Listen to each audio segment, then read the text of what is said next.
Welcome to all of our alumni and guests here joining us. Welcome, everyone. Hope all of you who are in New York have been enjoying this beautiful weather today. Feels like summer.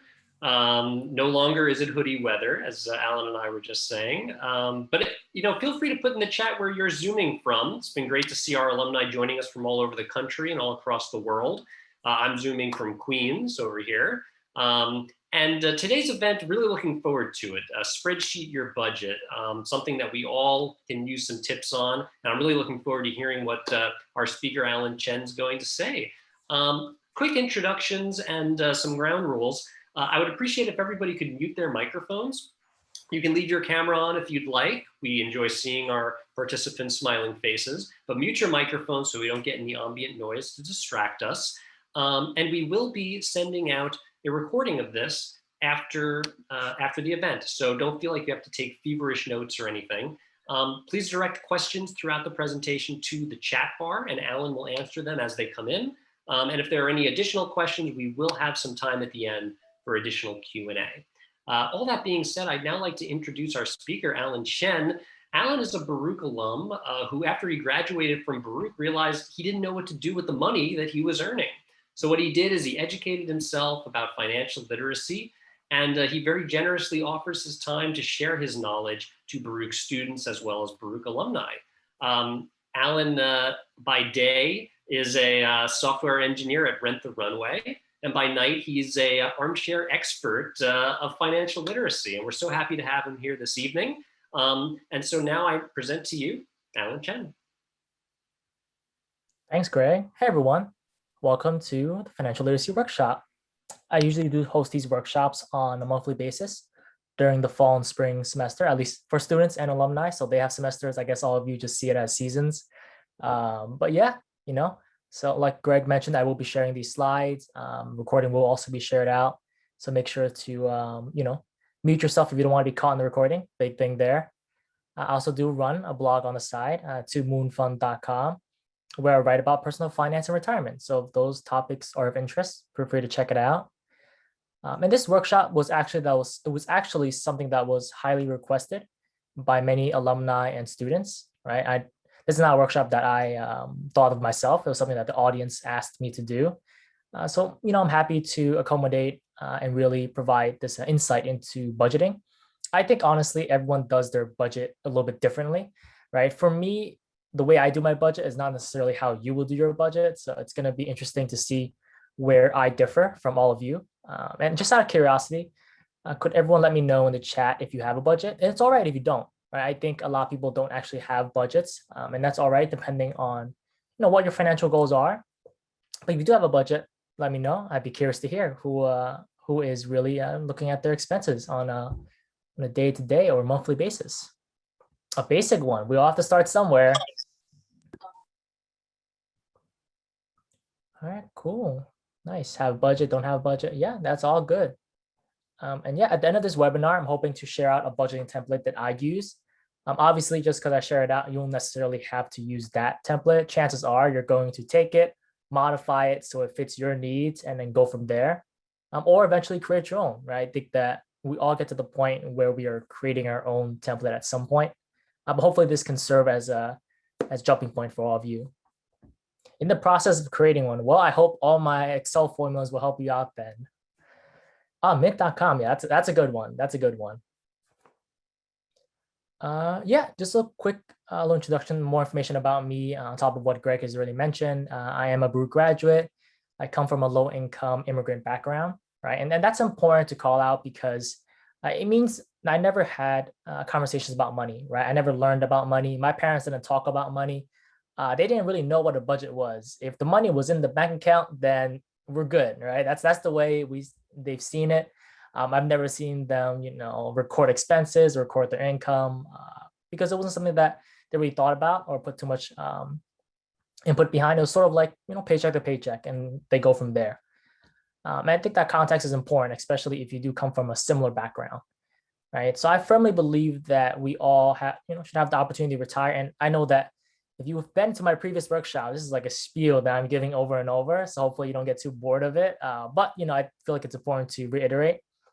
But these series of monthly workshops are supposed to get us better at planning for our monetary future, right? And the first step that people too often overlook, in my opinion, is budgeting, right? You need to know where your money is going before you really think about your financial future and really project towards towards a financial goal of any kind.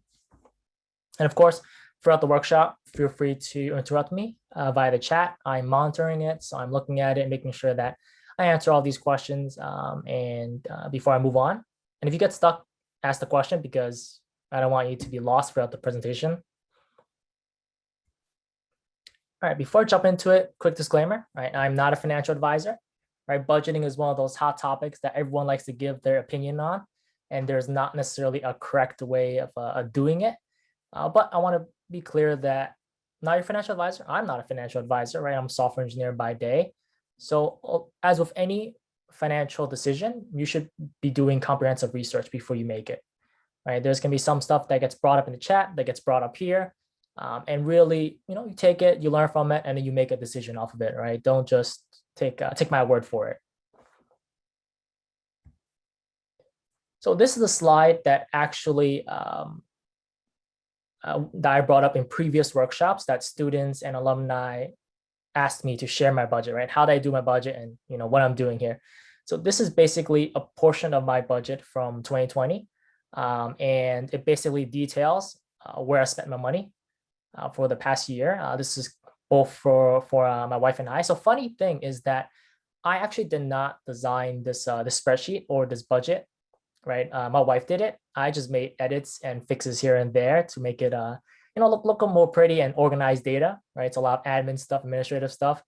And I got permission to share this budget out with all of you. And hopefully, I can share the spreadsheet as well so that you can all get a good idea about how I came to this. Someone's always pointing out the bubble tea budget. Yes, the bubble tea budget. There is bubble tea. We spent a lot of money on bubble tea. So that's a good call out, right? That's one of the things, right? Once you have a budget, you can sort of see where your money's going, and that's the most important part. And I think it's fun to talk about money, right? Not everyone does, and that's okay, right? I'm obviously not taking this budget and showing it to everyone, right? I show it to the people who want to hear about it, who want to know about it. If you want to talk about money, always happy to chat about money, right? I feel comfortable sharing this, and hopefully you could feel comfortable sharing your budgets if you're okay with it. Because I think as long as as we share more budgets and we hold our opinions, we can get a good idea about where we are in our financial lives. How do you track weekly, daily, or monthly? So in terms of tracking, we actually enter our expenses into a giant Google Sheets on a daily basis, right? Some people do it monthly, and some people do it weekly. So we don't want to spend 40 minutes in one day just putting everything together, especially when we have some cash expenses, which isn't really recorded anywhere. So we prefer to do it on a daily basis. Someone asked, is this budget created on a month basis? So this is actually expenses for the year, right? I'll talk more about how we broke it up in terms of months and how we laid out a budget of each of those in a little bit. But can you imagine if I spent $400 on bubble tea per month? That would be crazy. Or if I spent $46,000 a month, I'll be making a lot of money. but yeah, this is yearly expenses. So we can talk more about that in a little bit in terms of monthly. In my opinion, I think budgets should be monthly at a minimum, right? You want to be able to adjust from month to month. You don't want to wait until the end of the year and say, hey, I spent too much money in February, but I didn't think about it until December, right? You don't want to get caught in that situation. Now, one thing I want to bring up is that, this quote, the truth is scary, right? But knowing nothing is crippling. And what I mean by this is when it comes to budgeting, I've noticed that people don't budget. And a big part of it is it's because it's scary to do so, right? I'd argue that once you begin budgeting and you start tracking where your money is going, people tend to be, fearful of where their money is actually going. And sometimes it's almost overwhelming, right? And very difficult to imagine, where's my money going? How should I manage it? And the best way to not think about it is to basically not record any expenses, not to make a budget. You just spend money and just look at your bank account. If you're good, you're good, right? For most of my life, I did not budget. I only began doing so after I graduated college. And it was something that my wife actually did very much during college years. She actually recorded every single expense that she ever had, and she made these pretty graphs. She didn't do anything with them. She just made these pretty graphs, and she didn't really have a budget per se, but it was like a first start, right? About just recording everything, right? Because you need to know where the money is going, and if whatever you allotted for that month for that category still satisfies the requirements at the end of the month once you calculate it and tallied everything up, right? The photo is troubling. The photo is troubling. It is troubling, and hopefully it has that effect on people, because that's how some people sometimes feel when they think about budgeting, right? And I'm not saying that you have to share your budget with me or with everyone here, right? I'm just saying that it's important that you understand what your budget is, because as long as you know where your budget is and you know how much money is going in and coming out, you can plan for your future, right? You can work toward your financial goals. If you don't know the amount of money you have left, it's hard to say, right? Given George Floyd, it is troubling. Yeah, I mean, it is definitely one. It's definitely a tough one. All right. But yeah, given that, it's something to think about in terms of like, should I change the photo? So something to think about on my side. All right.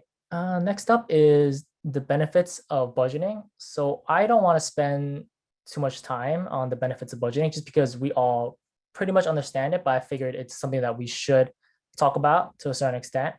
So there are many reasons to budget, right? So here's a short list of those reasons and what budgeting really is. I think the best thing is you get to keep track of your money down to the penny, right? A lot of people don't keep track of their money, which is not good, because you don't know what you're spending your money on and how can you cut back if you don't really know where it is going, right? And really what that comes down to is how much money is coming in and how much money is going out, right? These are the two big things that you want to really pay attention to. And if you don't know, it puts you in a tough spot, right? And knowing how much money you have left over at the end of every month really does help you plan for the future, right? Prepare, invest, and really think about what your financial goals are. If you don't know how much money you have left over at the end of the month, you can't really invest that amount, right? If you do know, you can sort of figure out, hey, I can save $500 per month, for example, right? And then you can project forward in terms of like how much you can have by the end of the year. Will you be able to share a template spreadsheet? Yes, I will share a template spreadsheet. I'll even show you sort of a completed mock data spreadsheet that I can't share, but I can like show it to everyone here so they can have a good idea about what it looks like. But I will be sharing out a spreadsheet that you can just copy and make changes to as you see fit. All right. So here's a few rules that I want to go over, just because for the people who never budgeted before, I think it's important. And feel free to share in the chat if you have any tips and rules for budgeting, just because we're all here to help each other, and having a good idea about some tips and rules does help out. But a basic one here is the 50-30-20 rule. So this rule really is about breaking how you spend your money into buckets, right? So there are 3 buckets here. 50% on your needs, right? This includes your mortgage, your rent, groceries, and monthly bills. 30% on wants, right? Electronics, eating out, vacations. These are things you don't really need, and you can cut out, but it's something that you want to have, right? You want to live life, right? Budgeting is not about saving all the money and then not using any of it, right? That's something to keep in mind. And then 20% is on savings and debts, right? So this includes student debt, investing, and retirement. Right? A lot of people say you want to hit that 20% mark, or really people talk about saving at least 15% of your income. But when people build up to that, right? They will just start off doing that, especially if you have a large amount of debt. And now one other rule that gets brought up quite a bit if you do a quick Google search is the rent and mortgage 30% rule, right? So this rule is something that's important, and because it doesn't make sense if you live in New York City, right? I'll be the first to call that out with that one out. Basically, the rule is saying no more than 30% of your monthly gross income. So this is income before taxes. This is the number you find on your paycheck before you start giving the government all of your money and insurance, right? You shouldn't spend more than 30% on housing, right? So a good example is if you make $3,000 each month, you shouldn't spend more than $900 on rent, right? Obviously, very unlikely in New York City. So when it comes to the high cost of living cities, you might break this rule, and that's fine, right? This is just a rule, and you can follow it. But if you do go over this rule, it's important to acknowledge that you're going to have to make sacrifices in other areas to really make sense of this. But I've seen people in New York spend upwards of 50% in New York City, right? So that's something that does happen, is real. And I'm not saying, hey, 30%, you got to strictly follow this rule or it's the end of the world, right? It's just guidance. Right? If you spend more here, that's fine. Just acknowledge it and move your budget in other ways to make it work for you.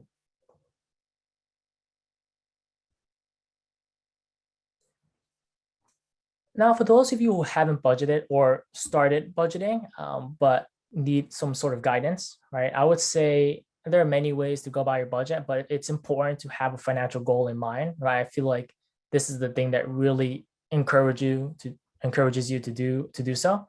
And to be transparent, this is a luxury, right? Most people are not given the financial freedom to work backwards from their financial goals, right? This is not something that everyone has an opportunity to do. Some people live paycheck to paycheck. That a good chunk of Americans live paycheck to paycheck due to the high cost of living and low wages, right? If that's you, then you probably want to try to follow those 50, 30, 20 rule as much as you can, just so you can see how you're spending your money and if you can save, right? If that's not you and you have the flexibility, then you can start thinking about your financial goals, right? When it comes to your financial goals, the big question really comes up is how much money do you need, right? Then you can start saving towards that goal, right? You start with the end number and you work backwards toward it, right? Your monthly paycheck needs to be divided into specific buckets, and a portion of that is going to be saved or invested, right? Depending on what your goal is. Just asking these questions about, where can you cut? What can you save? What can you do to make the numbers work for you? Now, I have a few friends who don't know what their financial goals are, and that's fine. So just to give you a quick couple of ideas to think about in terms of financial goals to get you started. One of the biggest ones is home purchasing. Obviously, if you live in New York City, home purchasing is going to be a little bit challenging, is one way to put it, when it comes to buying a home. Or, you can think about weddings, right? A lot of people, I would say in the past year, a lot of people have put off their weddings, right, or canceled their weddings. So something that's feels like pent up demand to have weddings, career changes, right? So you think about paying for education, paying for grad school, paying for coding boot camps, and so on, right? And this, all of those may not be relevant, but this one's going to be relevant. Retirement. Everyone needs to retire, right? I think everyone needs to think about how can I retire? How much money do I need in retirement? Which is a tough question to answer, but you should still be saving for retirement and thinking about how to reduce taxes when it comes to budgeting, right? How to save for that. Another thing here is vacations. Obviously, in the past year, vacations have been really big, but I'm assuming that the industry will come back and people will be going on vacation again. The last thing here is emergencies, right? This is also something that I think everyone should be prepared for. And the way that a budget helps with emergencies is that you have a good idea about basically how much money you need, right, in terms of surviving, right? Having a budget and figuring out what your needs are will help you understand that amount that is considered your needs. Now, one thing I want to point out here is that when it comes to budgeting, people have difficulty getting past I tracked all of my money. Now what I do, right? I think, you want to try to spot the patterns, right? So a few, pro tips that I follow that maybe some of you can use as well. You can look at unnecessary subscriptions, right? So this is your Netflix, your Hulu, your Disney Plus, right? Do you need a subscription to every service for streaming? Probably not. You could probably just get one and then share the others with your friends, right? You don't have to get all of them. There's one thing to keep in mind. Or daily and weekly expenses, such as coffee, eating out, or the gym. Right? For coffee, maybe you want to buy a coffee machine, invest in that so you don't have to constantly go out for coffee. And eating out, obviously, you can do groceries, right? And for the gym, I'm curious, how many people paid for a gym membership in 2020, even though they didn't go to the gym, right? If you see that number pop up every month and you don't, use these memberships or subscriptions, maybe you want to cancel. Obviously, for a gym, they make it real difficult, but I think it's something worth investing into, especially if you're not using it, right? So when you see these numbers, you can cut back. You can think about, do I really need this, right? Does it make sense to pay for this if I'm not using it? And lastly, you want to categorize what is necessary and what is unnecessary expenses, right? So that's something very important to acknowledge, right? If it's unnecessary, get rid of it, right? Or if it's something that you want, that's fine.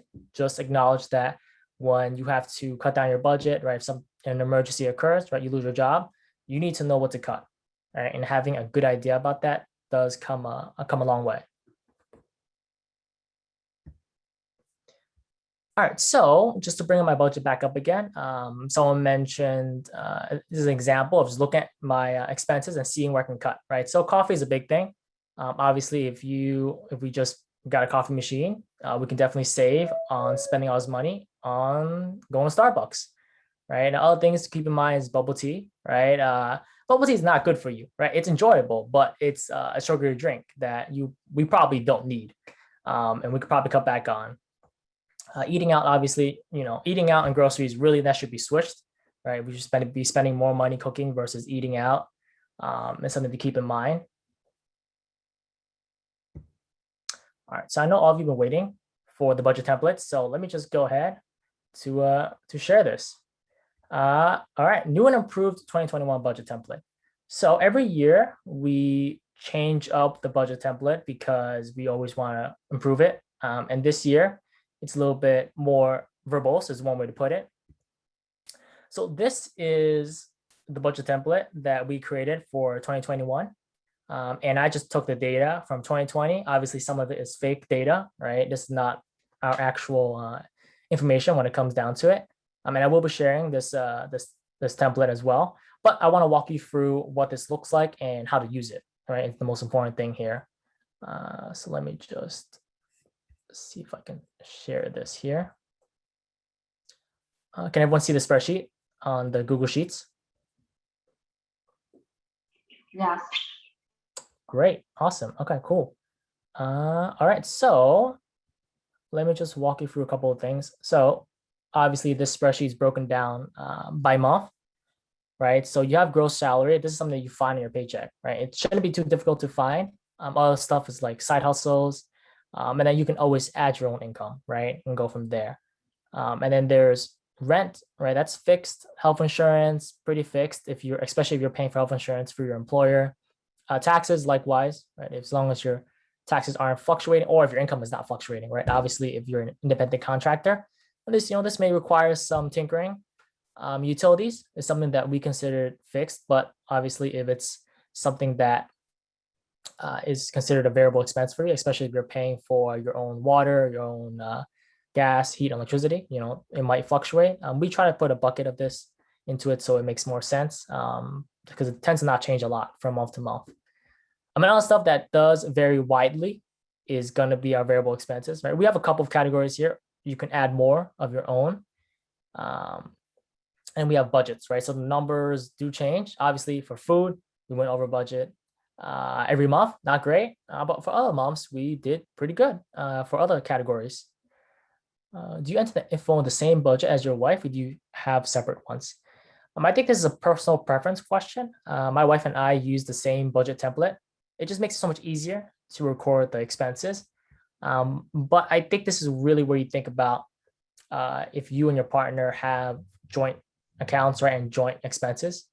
I think some couples or some partnerships will have different strategies and approaches, which is fine as long as it works for you. I would say that if you don't know how your partner is budgeting, maybe it's good to have a conversation about it. You definitely want to know what you're getting yourself into when it comes to another person's financials, right? Because when you become married, and assuming you don't get assuming you don't, what was that called? Prenuptial? Is that what it's called? I think that's what it's called. Assuming you don't get one of those, you want to figure out exactly how the other person is spending your money, spending their money, right? Obviously, you don't want to be controlling. You just want to have a good idea, right? And if you're okay with it, great, you're good to go, right? Otherwise, we share the same expenses and the same transaction, just because it works for us, right? Other stuff that we have here is a 401k, right? So this is what you're gonna find in your paycheck as well, right? It's not something that we calculate. It's gonna be readily available. Same thing with an HSA, right? Otherwise, and the rest of this is just automatically calculated from the above numbers, right? Whatever you have left over and your total savings. And then we calculate the savings rate, right? This is the key number that we look at among everything. We look at the savings rate. This is our most important number, just because it tells us exactly how much we're saving, how much money came out, how much money went out, right? Obviously, you want this number to be positive and you want to have a goal, right? For this purpose of this spreadsheet, I put 15%, just because 15% is a number that a lot of financial experts recommend in terms of saving for retirement. Obviously, the number can be higher, it can be lower, right? Depending on where you are, right? So obviously, you don't, and not everyone starts at 15%, right? You need to build up to it and